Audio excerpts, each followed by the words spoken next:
At so ayan, hi guys, welcome back sa channel natin. At ito na si Dark Continent Expedition natin. So pasensya na ngayon lang, pero ito ay bago nga tayo magsimula, ay kung bago ka pa lang sa channel natin, ay huwag mo kalimutan mag-subscribe at pakipindot na rin si notification bell para ma-update ka every time na meron tayong bagong upload. So yun lang naman po, at ulit ay maraming salamat sa paghihintay. So huwag na natin patagalin pa, simulan na natin yan.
At so nung sa nakaraan nga ay dito tayo natapos sa pagsugod ni Jing dyan na sa grupo nila Beyond Netero at sa paghaharap nilang dalawa neto ni Pariston. At so now, ang continuation niya dito naman na sa grupo naman na to ng mga gangster na to, dahil pumunta na nga dyan itong si Maizai at nagpakilala nga itong si Maizai na galing siya sa Hunter Association.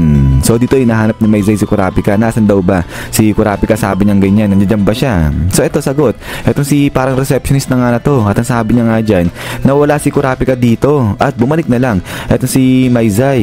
Pero sagot, eto si Maizai, sabi niya nga dyan, sige kung ganun, kung wala si Kurapika, maghihintay na lang siya dyan hanggang dumating nga si Kurapika. Pero habang naghihintay siya, pwede raw ba humingi ng kape? Sabi niya ganyan. Pero ayun, biglang tayo ngayon itong tatlong gangster na to, at then after nga niyan ay lapit sila ngayon dito kay Maizai at ayan, stretching sila. Pero eto nga, biglang labas na Maizai ngayon itong kanyang yellow card at sinabi niya nga dito sa tatlo na wina-warningan niya etong tatlo at huwag silang lalapit, sabi niya ganyan. At so dito dagdag pa ngayon ni Maizai na hindi sila pwedeng gumawa ng kahit na anong klaseng violence. At then ay dito sinabi na nga ni Maizai na isa nga siyang crime hunter with Special Investigation Authority. But then etong tatlo inignore lang etong si Maizai at ang sabi nga nila dyan, sa susunod na magpakilala etong si Maizai, gawin niya yan dun sa may hospital dahil sisiguraduhin nila na dun babagsak etong si Maizai, sabi nilang ganyan. At eto nga, susugurin na nila eto si Maizai, pero ito bigla kang sinabihan ni Maizai etong tatlo ng restraint, sabi niyang ganyan. At then after niyan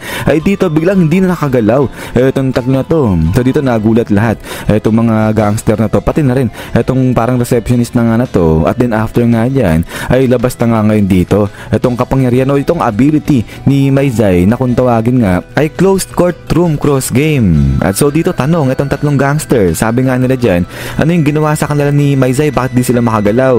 Pero ito sagot, ito si Maizai, sabi niya nga dyan na huwag mag-alala itong mga to kasi nga ma-aware of din naman daw yan, mawawala rin yan. Pero tuloy pa ngayon dito ni Maizai, kaya nga winawarningan niya itong mga to na huwag silang gagawa ng kahit anong klaseng kalokohan kasi nga ulit-ulitin lang daw ni Maizai gawin sa kanila itong ginagawa niya dyan.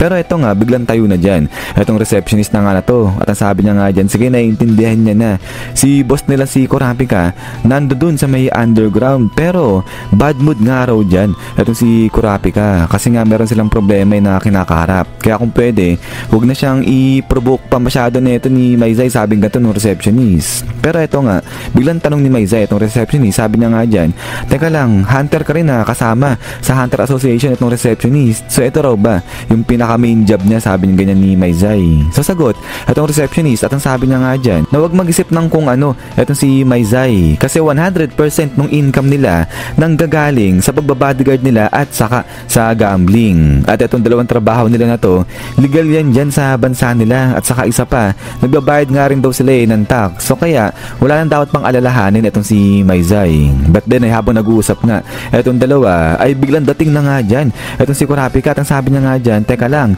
ano yung nangyayari dito? Bakit maingay? Sabi niya ganyan.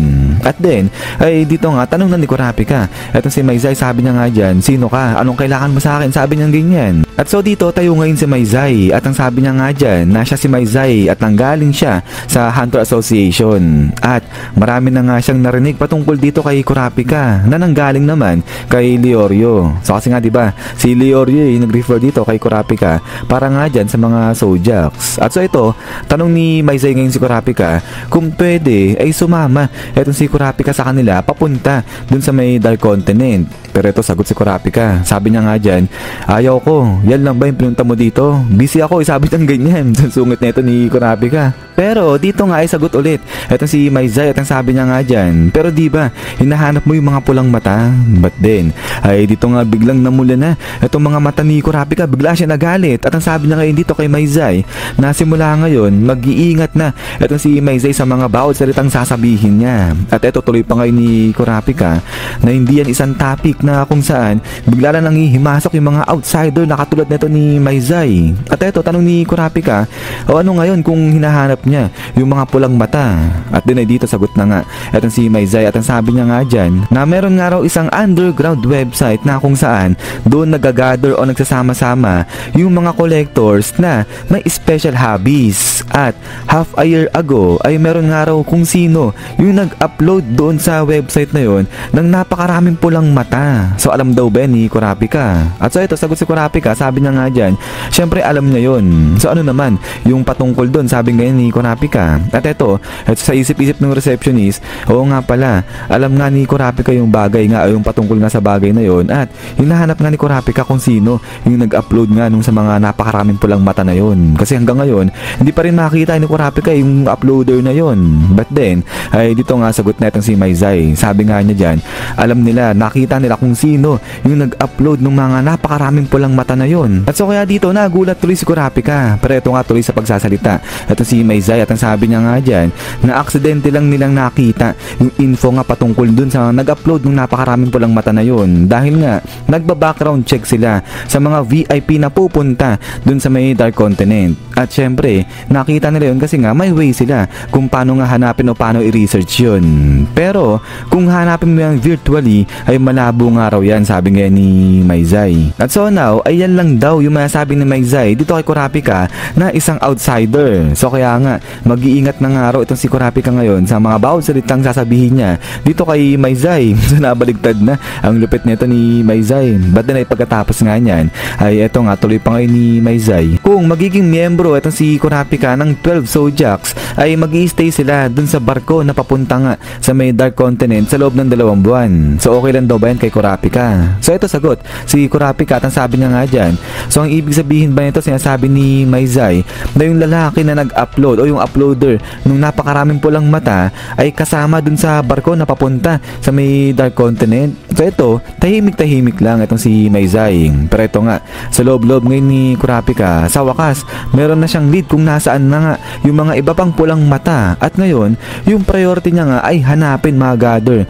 yung mga pulang mata ng mga kasamahan niya. Kaya by all means ay gagawin niya lahat ng yan, makuha lang mga pulang mata na yon. So kaya ito sabi ni Kurapika, sige, sasama siya. So payag na nga ngayon dyan ito si Kurapika na pumunta dun sa may Dark Continent. Pero eto nga tanong ni Kurapika si Maizay kung pwede nga raw bang malaman kung sino yung nag-upload nga ng napakaraming pulang mata na yon. So ito bigay-bigay ni Maizay ngayon etong litrato kay Kurapika. At eto nga sinabi ni Maizay na yung uploader ay walang iba kundi etong si Cherry Niche, yung pang-apat na prinsipe ng Kakin Empire. So isang prinsipe pa ibig sabihin etong makakaharap ngayon ni Kurapika para doon nga sa mga pulang mata ng mga kasamahan niya. But then pagkatapos nga niyan is yan guys, so hanggang dito lang itong chapter na to. At ayan pasensya na ngayon lang, medyo busy-busyhan lang talaga. Pero yun ay itutuloy-tuloy pa rin naman natin ito si Dark Continent hanggang sa makita nga natin, maabot natin yung ending na hinahanda sa atin ni Togashi. But yun nga guys ay abang-abang lang ulit para dito sa kasunod nito. So ayan maraming salamat sa panood kay Hunter natin. So lagi mag-ingat, God bless nyo lahat at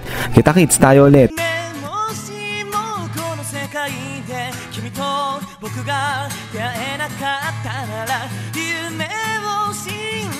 ことをきっと僕は知らないままでいたんだ Thank you best of my friend